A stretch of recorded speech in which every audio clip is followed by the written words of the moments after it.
ஆதிபாரதி சீரியலில் இன்றைக்கி ஒரு வேறு லெவல் எபிசோடு வந்திருக்குன்னே சொல்லலாம். 2 குடும்பத்துக்கும் இடையில மிகப்பெரிய சண்டை வந்துருச்சுன்னே சொல்லலாம். மிஸ் பண்ணாமல் ஃபுல் வீடியோ கேளுங்க. அதுக்கு முன்னாடி வீடியோ பிடிச்சிருந்துன்னா லைக் பண்ணிட்டு பாருங்கள் ஃப்ரெண்ட்ஸ். நீங்கள் எவ்வளோக்குள்ள லைக் பண்ணுறீங்களோ அவ்வளோக்குள்ள எனக்கு கொஞ்சம் கொஞ்சம் மோட்டிவேட்டாக இருக்கும். ப்ளீஸ் பார்த்து சப்போர்ட் பண்ணுங்கள் ஃப்ரெண்ட்ஸ். ஆதி பாரதி மொத்த பேரும் வந்துடுறாங்க. வந்ததுக்கப்புறமேட்டுக்கு கரெக்டாக வந்து அறிவு ஸ்டார்ட் பண்ணுறாங்க. கல்யாணம் வந்து எங்கள் விருப்பப்படி தான் நடக்கும் அப்படின்னு சொன்னோன்னு மரகதை வந்து ஏன் பாரதியை வந்து லதா கல்யாணத்தப்போ வந்து பேசுனாங்களே அந்த மாதிரி யாரும் ஒரு வார்த்தை ஒரு சொல்லிடக்கூடாதுங்கிறதுக்காக மட்டும்தான் நான் சொல்கிறேன். சிம்பிளாக நடக்கணும்னு ஏன் நான் சொல்கிறத வந்து நீங்கள் செஞ்சால் என்ன குறைஞ்சா போயிட போகிறீங்க அப்படின்னோடனே இந்த பாருங்கம்மா எல்லாமே உங்கள் வந்து நீங்கள் கேட்டீங்கிறதுக்காக நாங்கள் செஞ்சுக்கிட்டு தான் இருக்கோம்.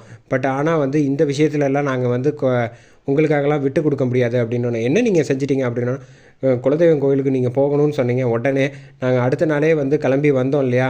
வந்ததுக்கப்புறமேட்டுக்கு சாரதாவும் பேச ஆரம்பிச்சிட்டாங்க. அமெரிக்காவில் படித்து வளர்ந்தவன் அவனை பிடிச்சி வந்து சலங்கையை கட்டி ஜங்குன்னு வந்து ஆட வச்சிங்க. நாங்கள் ஏதாவது சொன்னோமா? எதுவும் சொல்லலைல்ல.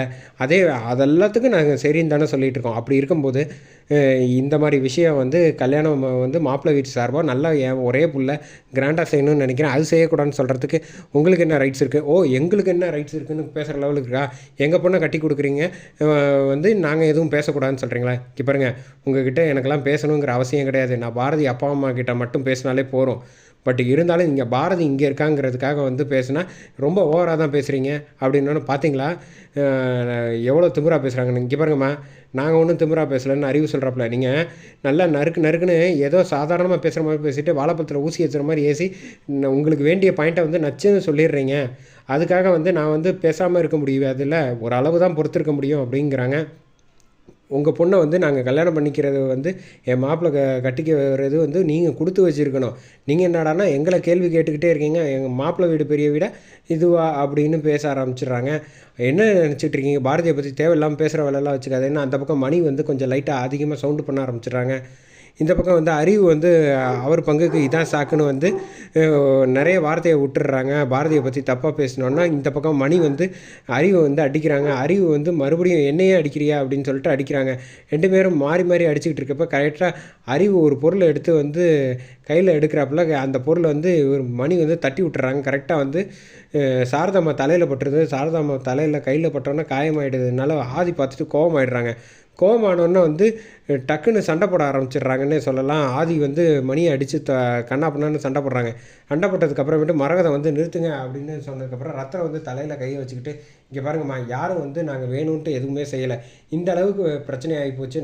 நீங்கள் யாரும் இங்கே இப்போ இருக்க வேணாம், கிளம்பி போங்க அப்படின்னு சொல்லிடுறாங்க. என்ன பேசுகிறேன்னே புரியாமல் பாரதி வந்து அழுதுகிட்டே இருக்காங்க. இந்த பக்கம் வந்து இவங்க குடும்பம் வந்து ஆதியோட ஃபேமிலி வந்து அழைச்சிட்டு போயிடுறாங்க. போனதுக்கப்புறமேட்டுக்கு வீட்டில் வந்து அறிவு வந்து நிச்சயமாக நான் இந்த கல்யாணத்தை நடத்த விட மாட்டேன்னு சொல்கிறாங்க. சாரதாவும் பேசிக்கிட்டு இருக்காங்க. கரெக்டாக ஆதி வராங்க. ஏதோ மாமா தப்பாக பேசினாங்க, அவங்க பதிலுக்கு பேசினாங்க. நீங்கள் பாரதியை பற்றி தப்பாக பேசினதெல்லாம் ரொம்ப தப்பு அப்படின்னு சொல்லி கண்டிக்கிறாப்புல ஆதி வந்து. என்னதான் இருந்தாலும் வந்து உன் மாமா நீ இப்படிலாம் பேசக்கூடாதுன்னு சும்மா நிறுத்துமா மாமா, இதெல்லாம் பேசாது. எனக்கு கல்யாணம்னு ஒன்று நடந்தால் நான் பாரதியை மட்டும்தான் கல்யாணம் பண்ணுவேன். இந்த கல்யாணம் நடக்காது, நீ மறந்துடுன்னு. அப்படிலாம் மறக்க முடியாது. நான் முக்கியமாக பாரதி முக்கியமாக இந்த மாதிரிலாம் கேள்வி கேட்குற வேலை வச்சுக்காதம்மா. எனக்கு கல்யாணம்னு ஒன்று நடந்தால் அது நிச்சயமாக பாரதிக்கு நான் நம்பிக்கை கொடுத்துருக்கேன், வாக்கு கொடுத்துருக்கேன். அதனால் அதுலேருந்தெல்லாம் என்னால் மீற முடியாது அப்படின்னு சொல்லிவிட்டு அங்கேருந்து போயிடுறாங்க. சரி ஆதி, உனக்கு நான் வந்து ஒரு சாய்ஸ் கொடுக்குறேன். அவங்க வந்து பாரதி தான் நீ கல்யாணம் பண்ணிக்கணும்னு நினச்சா பண்ணிக்க. பட் அதுக்கு முன்னாடி அந்த குடும்பம் வந்து மன்னிப்பு கேட்கணும் என்கிட்ட. அது இல்லைன்னா நான் ஒத்துக்க மாட்டேன் அப்படிங்கிறாங்க. இந்த பக்கம் வந்து ரத்னத்தை வந்து மனசை வந்து கலைக்கிறதுக்காக பேசிகிட்டு இருக்காங்க.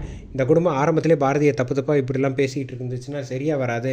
அதனால் இந்த கல்யாணத்தை நிப்பாட்டிடலாம் அப்படின்னு சொன்னோன்னே ரத்னம் வந்து சொல்கிறாங்க, இங்கே பாரு, தேவையில்லாத விஷயம்லாம் பேசாது. இல்லை பாரதி வந்து மேலே வந்து தப்பாக பேசினாங்க, அதனால் அவங்க அம்மாவுக்கு அடிபட்டுச்சு. அதனால் வந்து ஆதி கோவப்பட்டு சண்டை போட்டார். அவர் தப்பு தான். பட் இருந்தாலும் எந்த அம்மாவை வந்து அடிபட்டதை பார்த்தா பையனுக்கு வந்து கோவம் வரதான் செய்யும். அதை விட்டுட்டு நீங்கள் தேவையில்லாமல் பிரச்சனையை இழுத்துக்கிட்டு இருக்காதீங்க. பாரதி மேலே எந்த தப்பும் கிடையாது. அவன் என்ன பண்ணால் நீங்கள் வந்து இதான் சாக்குன்னு வந்து கல்யாணத்தை நிப்பாட்டுறதுலேயே குறியாக இருக்கீங்க அப்படின்னு சொன்னோன்னே எனக்கு பாரதி வந்து மன்னிப்பு கேட்குறாங்க. மன்னிப்பு கேட்கல, நீ எதுக்கு தப்பு செஞ்ச? ஏதோ இந்த பிரச்சனை வந்து இப்போயே வந்து இவ்வளோ பெருசாகுதுன்னா கல்யாணங்கிறது வந்து பெரிய விஷயமா. 2 குடும்பமும் கடைசி வரைக்கும் இருக்கணும். எனக்கு என்னமோ இந்த கல்யாணம் வந்து சரியாக வருமானு நான் யோசிக்கிற மாதிரி ஆகி போயிடுச்சு அப்படின்னு சொல்கிறாங்க. பாரதி வந்து அதோட யோசிச்சுக்கிட்டு இருக்காங்க. எபிசோட பரபரப்பாக முடித்தாங்கன்னே சொல்லலாம் அதோட.